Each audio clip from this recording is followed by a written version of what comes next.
नमस्कार, मैं हूं आमिल बेग। आप देख रहे हैं सिटी बुलेटिन न्यूज। पेश हैं आज के प्रमुख समाचार। रामनगरी अयोध्या में चल रहे विकास कार्यों के मद्देनजर मठ मंदिर और गृहस्थ आश्रमों के जमीन लिए जाने के बाद आक्रोशित संतों को मनाने जिला प्रशासन ने राम कथा संग्रहालय में संत समाज के साथ एक अहम बैठक किया। इस बैठक में रामनगरी के सभी प्रमुख मठ मंदिरों के संत और महंत शामिल हुए। रामनगरी के सरयू नदी के किनारे अधिकांश क्षेत्र को जिला प्रशासन द्वारा डूब क्षेत्र घोषित किए जाने के बाद नजूल विभाग ने मठ मंदिर आश्रम और गृहस्थों को नोटिस दिया था, जिसको लेकर अयोध्या के लोगों में और संत समाज में आक्रोश था। राम मंदिर ट्रस्ट के अध्यक्ष महंत नृत्य गोपाल दास की आवास पर एक दिन पूर्व बैठक कर संतों ने आंदोलन की चेतावनी दी थी। मुख्यमंत्री के करीबी कई संत विरोध में शामिल हुए थे। संतों के आक्रोश के बाद जिलाधिकारी ने संतों के साथ बैठक किया। जिलाधिकारी अयोध्या नीतीश कुमार ने बताया कि राम पथ, भक्ति पथ और जन्मभूमि पथ पर जो भी जमीनें ली गई हैं उसको वार्ता के बाद ही संतुष्ट करके लिया गया है। विकास कार्यों को लेकर संतों को पहले ही अवगत कराया गया था। बैठक के बाद निर्णय हुआ कि संतों की शिकायत पर एक टीम बनाकर सर्वेक्षण किया जाए। संतों को संतुष्ट करते हुए विधि सम्मत कार्रवाई की जाएगी।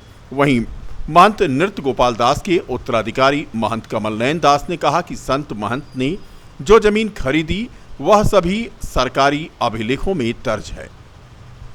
जिलाधिकारी से उन्होंने मांग किया कि महात्माओं की उपेक्षा न की जाए, सभी को आश्वस्त किया जाए। मुख्यमंत्री ने भी आश्वासन दिया था कि कोई कार्रवाई नहीं की जाएगी। प्रशासन बराबर आश्वासन दे रहा है, हम किसी को उजाड़ेंगे नहीं, सारे महात्माओं की संतों की रक्षा करेंगे। प्रशासन का कहना है इतना ज़रूर है, जो बड़े बड़े ज़मींदार लोग हैं जो 1000 बीघा या इतना, उनकी हम वो नहीं दे सकते, बाकी हम सबकी रक्षा करेंगे।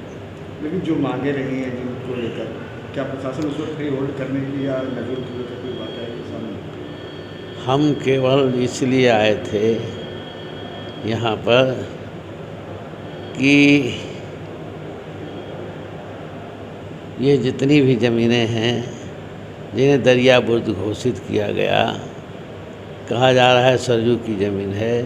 सरयू की धारा जहाँ बह रही है वो भी किसी न किसी भूमिधर की मालिकाना है, वो भी उनकी ज़मीन है। सरयू आज अयोध्या में है, कल गोंडा में चली गई, तो इसका मतलब थोड़ी है कि सारी ज़मीन दरिया बुर्द घोषित कर दी जाएगी। पे हमारे पूजनीय साधु संतों के साथ वार्ता हुई और इनकी जो समस्याएं थी उसको हम लोगों ने सुना है और हम लोगों ने आश्वासन दिया कि जो विधि सम्मत कार्रवाई है वो की जाएगी। और हम लोगों ने राम पथ, भक्ति पथ, जन्मभूमि पथ सब में जो लैंड एक्विजिशन किया है उसमें विधिवत रूप से हम लोगों ने सबको टीम्स भेजकर पूरा विधिवत रूप से लोगों को सुना है, उसके अनुसार हम लोगों ने कार्रवाई किया है। और उनको सभी संतों ने भी इसको स्वीकारा है कि कुछ काम बहुत अच्छे हुए हैं और जो भी आगे काम हो रहे हैं उसके बारे में हम लोगों ने अवगत कराया और जो डेवलपमेंट के प्रोजेक्ट्स हैं उसके बारे में अवगत कराया और उनके जो कुछ क्वेरी थे उसके बारे में कहा गया कि उसका एक टीम बना के हम लोग सर्वेक्षण करेंगे, उसके बाद विधि सम्मत कार्रवाई की जाएगी। बात सर यहाँ आके फंसती है कि लोग संत कहते हैं कि नोटिस की बात है या दरिया बुर्ज की बात, लोग करते हैं कि वो माननीय यहाँ पे जो निरस्तीकरण की कार्रवाई की गई थी उसके बाद माननीय उच्च न्यायालय में कुछ लोग गए थे, उसके बाद वहाँ से निर्देश प्राप्त हुआ कि उसमें सुनवाई का पूरा पर्याप्त अवसर देते हुए अग्रेतर कार्रवाई की जाए। तो सुनवाई के अवसर के तहत ARO ने नोटिस दिया था सबको और उसके बाद फिर वो अपना पक्ष रखने के बाद उसके बाद विधि सम्मत कार्रवाई की जाए। बात सर जैसे दरिया बुर्ज की अगर बात की जाए, तालाब की ज़मीनों की बात की जाए या नजूल की बात, तो क्या क्या अड़चने आती हैं? नहीं, सबके लिए अलग अलग रूल्स हैं। अगर नजूल की लैंड है, अगर आपने 30 ईयर्स के 3 बार पट्टा हो सकता है, अगर फ्री होल्ड करा लिया तो व्यक्तिगत हो जाती है। अगर उसने फ्री होल्ड नहीं कराया है 30 ईयर्स का और 3 बार अगर 90 ईयर्स की सीमा बीत चुकी है तो वो गवर्नमेंट की लैंड मानी जाती है। उसके बहुत सारे ये हैं और उसकी पॉलिसी है, उसके पॉलिसी के तहत कार्रवाई की जाती है, क्योंकि शासन और जो भी प्रक्रिया है उसके तहत कार्रवाई की जाती है, विधि सम्मत कार्रवाई की जाती है। उसके तहत जो भी अगर ग्रीवांसेस किसी को होता है तो अपने बात रखता है कि किस आधार पे हम बिल्डिंग्स हमारी है, कितना पोजीशन है, कब से पोजीशन है, तो उन चीज़ों को दृष्टिगत रखते हुए कार्रवाई की जाती है। उसमें देखा जाएगा कि क्या है और उसका आधार क्या था, बहुत विस्तृत रूप से देखा जाएगा कि उसका आधार क्या था और आधार डॉक्यूमेंट्स था। कई लोग कह रहे हैं कि 1359 फसली, 1365 फसली, तो उसमें देखा जाएगा कमेटी बना के कि क्या आधार है और वास्तविक आधार क्या था और उसमें क्या किसका पोजीशंस रहा है और कितने दिनों से रहा है, सब तथ्यों को नज़र रखते हुए अग्रेतर कार्रवाई। जिनके कंधों पर सड़कों को गड्ढा मुक्त करने की जिम्मेदारी है, वह कार्यालय में बैठ कर के खर्राटे भरते हैं। पीडब्ल्यूडी के जेई का कार्यालय में बैठकर सोते हुए वीडियो वायरल हुआ है, जो चर्चा में है। अयोध्या शहर के जेई बीडी तिवारी, जिनका ये वीडियो वायरल हुआ है और इसे सोशल मीडिया पर खूब देखा जा रहा है। प्रांतीय खंड लोक निर्माण विभाग सिविल लाइन के कार्यालय का ये नज़ारा है, जहां पर जेई महोदय कुर्सी पर आराम से सो रहे हैं, जबकि सड़कों को गड्ढा मुक्त करने की जिम्मेदारी इन्हीं के कंधों पर है। नगर के अंगूरीबाग कंपोजिट विद्यालय में संसद सांस्कृतिक मेघा प्रतियोगिता का आयोजन किया गया। बता दें कि आज अंगूरीबाग स्थित कंपोजिट विद्यालय में सांसद मेघा प्रतियोगिता 2023-24 का आयोजन किया गया, जिसका शुभारंभ नगर विधायक वेद प्रकाश गुप्ता ने मां सरस्वती के चित्र पर पुष्प अर्पित करके किया। विधायक वेद प्रकाश गुप्ता ने बच्चों की कक्षाओं में जाकर उनको अच्छा करने के लिए प्रेरित किया। पत्रकारों से बात करते हुए विधायक श्री गुप्ता ने कहा कि कंपोजिट विद्यालय के बच्चों को स्कूल से जोड़ने के लिए ऐसी प्रतियोगिताएं हमारी सरकार द्वारा आयोजित की जा रही हैं, जिससे ज़्यादा से ज़्यादा बच्चे स्कूल आ सकें और शिक्षा ग्रहण कर सकें। बता दें कि इन दिनों जिले के तमाम विद्यालयों में संसद सांस्कृतिक मेघा प्रतियोगिताओं का आयोजन चल रहा है, जिसमें परिषदीय स्कूल के प्रतिभाशाली बच्चों के द्वारा सांस्कृतिक कार्यक्रमों की प्रस्तुति की जा रही है। आज अंगूरीबाग कंपोजिट विद्यालय में सांसद सांस्कृतिक मेगा प्रतियोगिता 2023-24 बच्चों का कार्यक्रम है। विभिन्न सांस्कृतिक कार्यक्रमों के माध्यम से प्रतिभाओं को, बच्चों को अवसर मिले, ऐसा माननीय यशस्वी प्रधानमंत्री नरेंद्र मोदी जी का एक आह्वान था। आज पूरे देश के अंदर सांसदों के माध्यम से माननीय सांसद जी हर क्षेत्र में अपने में इस तरह की प्रतियोगिताओं, खेलकूद के माध्यम से, सांस्कृतिक विभाग के माध्यम से वो उन प्रतिभाओं को हम आगे बढ़ाएं।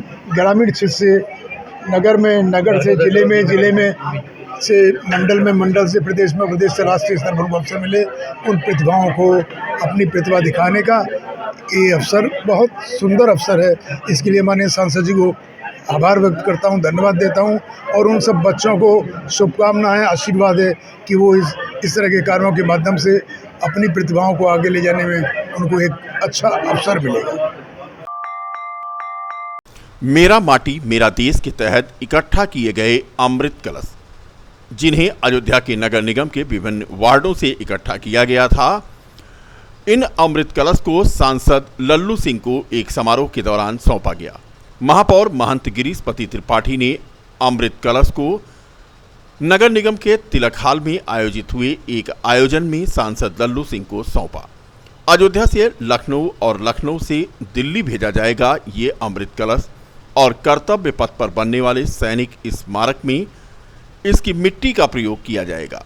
अमृत कलश में मिट्टी के साथ साथ में अक्षत भी रखा गया है। माटी मेरा देश के अभियान के अंतर्गत नगर निगम अयोध्या के विभिन्न वार्डों में जो विभिन्न सभी घरों से जो मिट्टी का संकलन हुआ, जो अक्षत का संकलन हुआ, उसी को आज हम लोग यहाँ पर समारोह पूर्वक हम लोगों ने यह कलश सांसद जी को सौंपा है। और फिर जिला प्रशासन ये सुनिश्चित करेगा कि यह कलश लखनऊ जाए और लखनऊ से फिर जो हम लोगों का कर्तव्य पथ पर दिल्ली में शहीद स्मारक बन रहा है, उस कर्तव्य पथ पर यह सारे कलश जाएं और वहाँ पर पूरे देश की भावना उन शहीदों के प्रति कृतज्ञ भाव से नमन हो उनका, और ये पूरे देश की मिट्टी उन शहीद स्मारक में प्रयोग हो, ऐसी भावना के साथ जो हमारे प्रधानमंत्री आदरणीय नरेंद्र मोदी जी ने जो यह कार्यक्रम किया है, आज उसी के अंतर्गत यह अयोध्या नगर निगम में कार्यक्रम कलश समर्पण।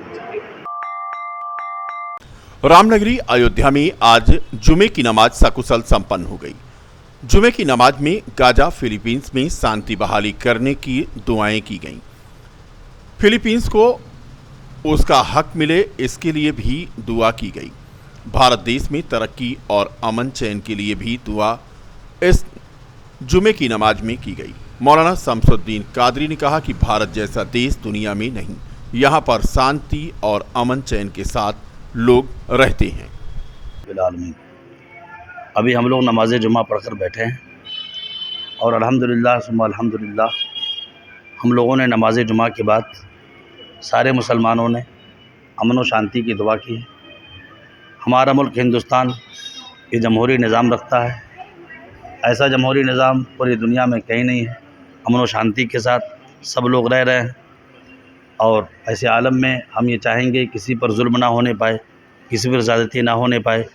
जिस मुल्क की जो पॉलिसी है उसके एतबार से वहाँ पर लोग काम करें और हम कभी ये नहीं चाहेंगे किसी पर जुल्म और ज़्यादती हो, किसी पर तशद्दुद हो। अयोध्या शहर के एक निजी होटल में दुर्गा पूजा समितियों के सदस्यों और जिला प्रशासन के बीच एक बैठक हुई। बता दें कि आगामी 15 अक्टूबर से शारदीय नवरात्रि शुरू हो रही है तथा जिले में सैकड़ों पंडालों में दुर्गा प्रतिमाओं को स्थापित किया जाएगा, जिसको लेकर जिला प्रशासन और पुलिस प्रशासन ने समिति के पदाधिकारियों से सामंजस्य बिठाकर सकुशल त्योहार मनाने का आह्वान किया है। केंद्रीय दुर्गा पूजा एवं रामलीला समन्वय समिति के अध्यक्ष मनोज जायसवाल ने बताया कि सभी समितियों के पदाधिकारियों से निवेदन किया गया है कि त्योहार को सकुशल निपटाने के लिए जिला प्रशासन का सहयोग करें। जिले के ग्रामीण क्षेत्रों में हो रही लगातार बिजली की कटौती से परेशान समाजवादी सांस्कृतिक प्रकोष्ठ के प्रदेश सचिव दिव्यांग पंडित समरजीत ने आज अनोखा विरोध जताया। बीकापुर विधानसभा क्षेत्र के ग्राम सभा गुंदौर में पहुंचकर रात के अंधेरे में गरीब ग्रामीणों के बीच उन्होंने मोमबत्ती वितरित किया और अंधेरे घरों में उजाला फैलाया। गरीबों के घरों में उजाला होते ही महिलाओं के चेहरे खिल गए। मोमबत्ती वितरित करते हुए सपा नेता दिव्यांग पंडित समरजीत ने भाजपा सरकार पर आरोप लगाया कि भाजपा सरकार लोगों को मुंगेरी लाल के सपने दिखा रही है। देखिए, अयोध्या जनपद में इस समय भीषण बिजली की कटौती रात में चल रही है। उसी को लेकर हमने माताओं बहनों के बीच में जो अंधेरे में रह रही थी वहाँ मोमबत्ती बांटने का काम किया। और आज यह हम बताना चाहते हैं कि आज भाजपा सरकार में लोगों को केवल अंधेरा कायम किया गया है। रामनगरी अयोध्या में रामलला के मंदिर के पुनः प्राप्ति और 500 वर्षों के संघर्ष के दरमियान शहीद राम भक्तों के लिए धार्मिक अनुष्ठान किया गया था। 9 दिन चले धार्मिक अनुष्ठान के बाद आज रामनगरी में दीपदान किया गया। सड़कों पर हुतात्माओं के बलिदान के प्रति श्रद्धा सुमन अर्पित किया गया। संत समाज और स्थानीय लोगों ने जय श्री राम के नारे के साथ सरयू की घाट तक जुलूस निकाला और राम की पैड़ी पर 500 वर्षों के संघर्ष में शहीद हुए हुतात्माओं की आत्मा की शांति के लिए दीपदान किया। 1528 से लेकर के राम जन्मभूमि को प्राप्त होने तक जिन हुतात्माओं ने इस घड़ी को लाने के लिए अपने प्राणों को उत्सर्ग किया है, उन सब की आत्माओं की शांति के लिए नारायण बलि उसके 1.25 लाख सुहाकार आहुतियाँ का यज्ञ और दोपहर में भंडारा और उन्हीं की स्मृति में और उन्हीं की आत्माओं की शांति के लिए ये दीपदान का कार्यक्रम आयोजित किया गया है और उसी में हम सब लोग यहाँ इस समय यहाँ उपस्थित हैं। इस कार्यक्रम में मुख्य रूप से कौन कौन है और कहाँ से लोग आए हैं? सबसे तो ये जिनके आशीर्वाद से और प्रेरणा से हो रहा है वो कांची कामकोटि पीठाधीश्वर जगत गुरु शंकराचार्य विजय सरस्वती जी महाराज यहाँ पर विद्यमान हैं और वो उपस्थित हुए हैं।